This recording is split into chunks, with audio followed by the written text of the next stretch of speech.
দিবসে আপনাদের সবার সঙ্গে দেখা করার সুযোগ পাই। আপনারা যে কজন এখানে এসেছেন অনেক কথা আমার কাছে বলেছেন, আপনাদের কষ্টের কথা বলেছেন। এটা আমি কদ্দূর এই কষ্ট লাঘব করতে পারি সেটা আমি যথাসাধ্য চেষ্টা করব, সে কথাটাই বললাম। বিসমিল্লাহির রহমানির রহিম। আসসালামু আলাইকুম। উপস্থিত সম্মানিত খেতাবপ্রাপ্ত বীর মুক্তিযোদ্ধা ও তাদের আধিকারিকগণ,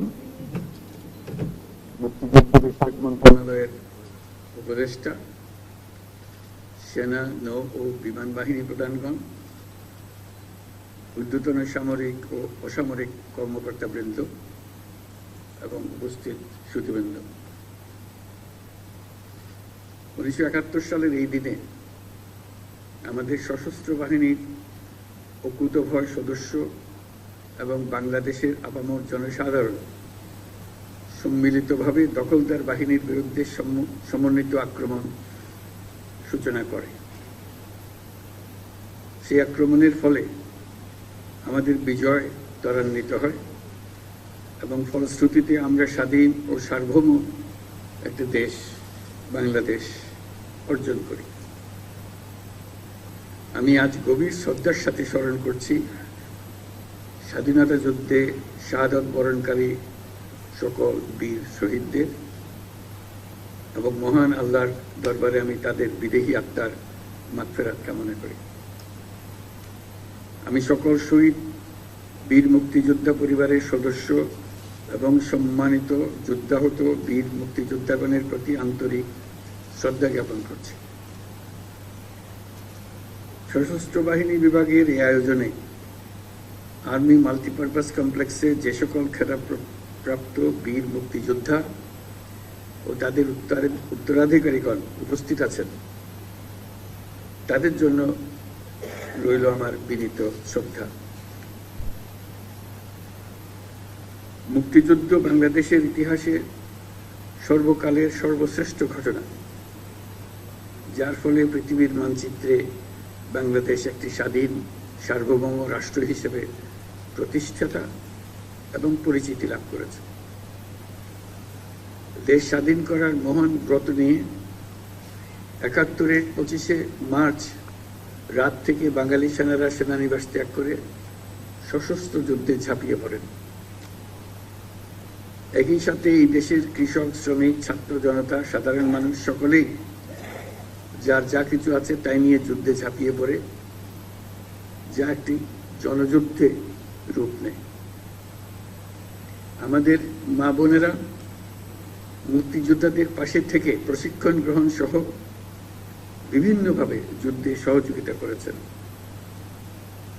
মুক্তিযুদ্ধে যুদ্ধরত সকল বাহিনীকে বাংলাদেশ ফোর্সেস নামে সাংগঠনিক রূপ দেওয়া হয়।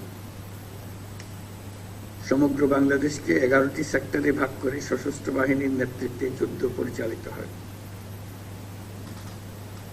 এছাড়াও পাকিস্তান নৌবাহিনীতে কর্মরত বাংলাদেশি সাবমেরিনার এবং নাবিকদের সমন্বয়ে গড়ে তোলা অকুতোভয় নৌ কমান্ডো দল অপারেশন জ্যাকপট নামে দুঃসাহসী আক্রমণ পরিচালনা করে বিভিন্ন নদী বন্দরে খাদ্য রসদ বোঝাই শত্রু জাহাজকে ডুবিয়ে দিতে সক্ষম হয়।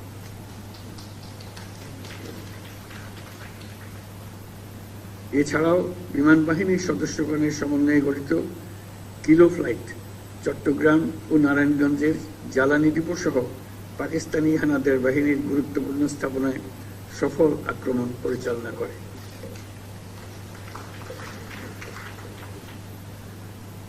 মুক্তিযুদ্ধে সশস্ত্র বাহিনীর এই অবদানকে সাধারণ মানুষের আত্মত্যাগের সঙ্গে একীভূত করার উদ্দেশ্যে প্রতি বছর 21শে নভেম্বর পালিত হয় সশস্ত্র বাহিনী দিবস। আজ সেই দিবস। মহান মুক্তিযুদ্ধে বীরত্বপূর্ণ অবদানের স্বীকৃতি স্বরূপ বীর মুক্তিযোদ্ধাদের কল্যাণে বিভিন্ন সুযোগ সুবিধা চলমান রয়েছে। সময়ের আবর্তে অধিকাংশ বীর মুক্তিযোদ্ধা আজ বয়সের ভারে ভারাক্রান্ত। সশস্ত্র বাহিনী দিবস উদযাপনকালে দেশের বিভিন্ন স্থানে ছড়িয়ে থাকা বীর মুক্তিযোদ্ধাদের আনুষ্ঠানিকভাবে সম্মান জানানোর ক্ষেত্রে সশস্ত্র বাহিনী বিভাগ, নৌ ও বিমান বাহিনী যে উদ্যোগ প্রতি বছর নিচ্ছে তা নিঃসন্দেহে প্রশংসনীয়। এই জন্য সশস্ত্র বাহিনীকে আমি আন্তরিক ধন্যবাদ জানাই। বিগত 5 আগস্ট 2024 সালে ছাত্র জনতার বিপ্লবের মধ্য দিয়ে আমরা এক নতুন বাংলাদেশের সূচনা করেছি। এই নতুন দেশে আমাদের দায়িত্ব সকল মানুষকে একটি বৃহত্তর পরিবারের বন্ধনে আবদ্ধ করা।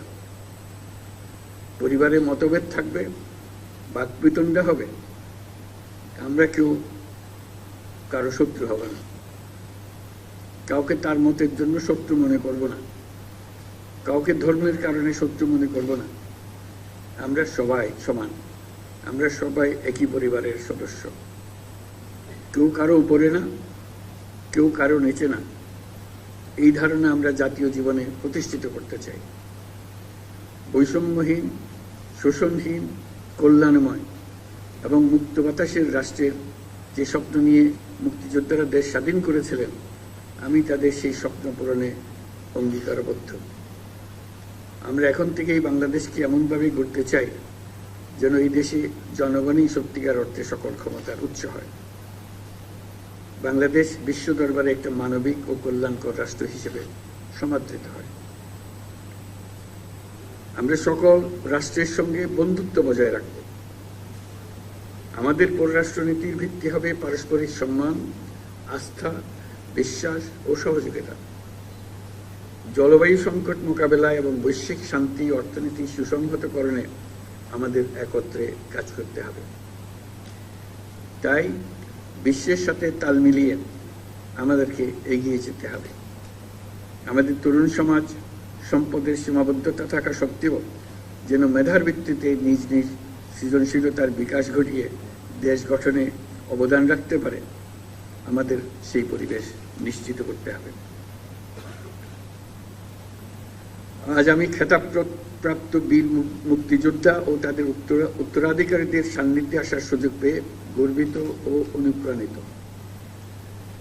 নতুন বাংলাদেশ গড়ার যে সুযোগ ছাত্র জনতার সাহস ও আত্মত্যাগের বিনিময়ে আমরা সম্প্রতি অর্জন করলাম, সেটাকে কাজে লাগিয়ে আমাদের সুন্দর ও সমৃদ্ধশালী ভবিষ্যৎ গড়তে হবে।